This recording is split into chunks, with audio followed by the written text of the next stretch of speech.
Hi, welcome to part 2 of the 4 Rooms of Change.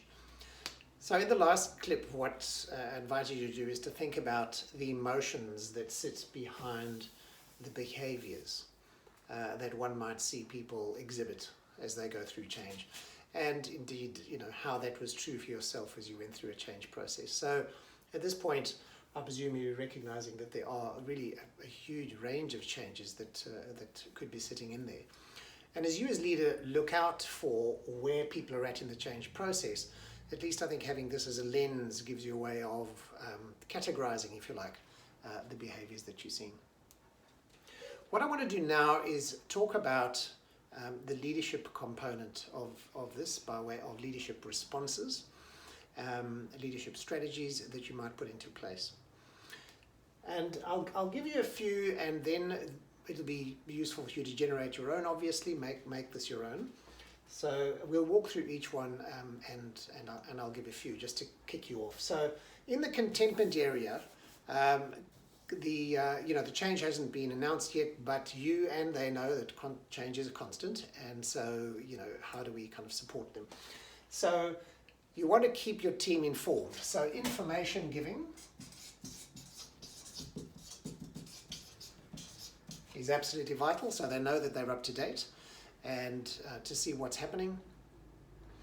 There was a change model or change process that I observed in a large organization where one of the senior exec used to go to the bottom of a stairwell, and every day at 12 o'clock staff knew that she would come and share the information that she had about something that was just sort of bubbling in the wings, and she started it off really early.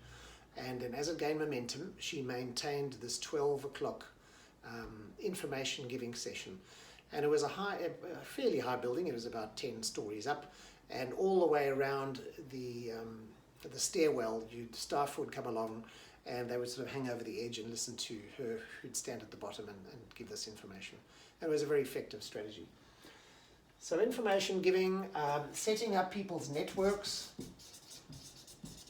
putting them in contact with the right people, positioning them so they've got the support structures around them is another really useful strategy to prepare them and enable them to launch off into the strategy. Looking at the denial piece, this is now, of course, as I've said earlier, where people are pushing back hugely, they're reacting to it. This isn't the time to to problem solve with people. Because they can't hear it. Remember, we spoke of the fact that emotion trumps logic, and so people can't hear it. What their real need is to be heard. Right? So listening becomes absolutely key here. Empathy as a skill is particularly important. So let me try and understand what's happening for you. How are you experiencing this? And being able to acknowledge them and acknowledge that process. So acknowledgement is absolutely fundamental. People need to know that they're being seen and heard before they can settle enough to have that rational conversation. All right, and then moving through into the confusion room, this is the point at which we can now problem solve.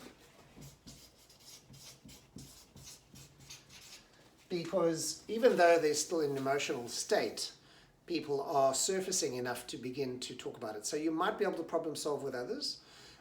Others coaching. Coaching is very useful because you're asking them questions. You're not telling them the answer.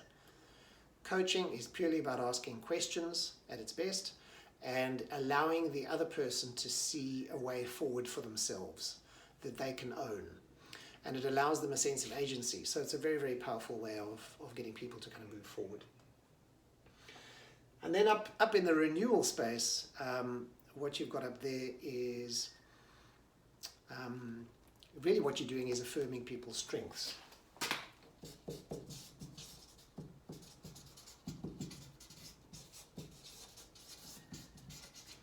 Because this is the place where it's actually reinforcing what's going well, reinforcing what people do well.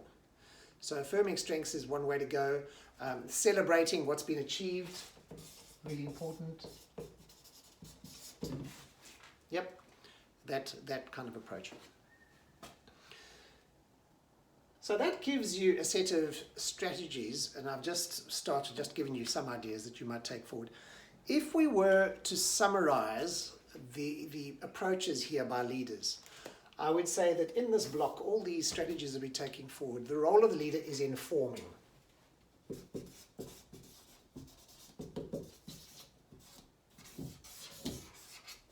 My diagram is getting very busy. I hope you can read it. What the leader is doing here in the denial space is supporting.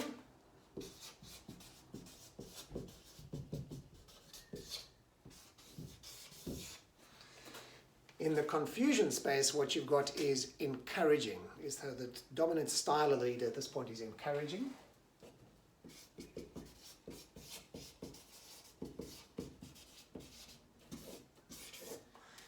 And up in the renewal space, the dominant style that you've got up there is reinforcing.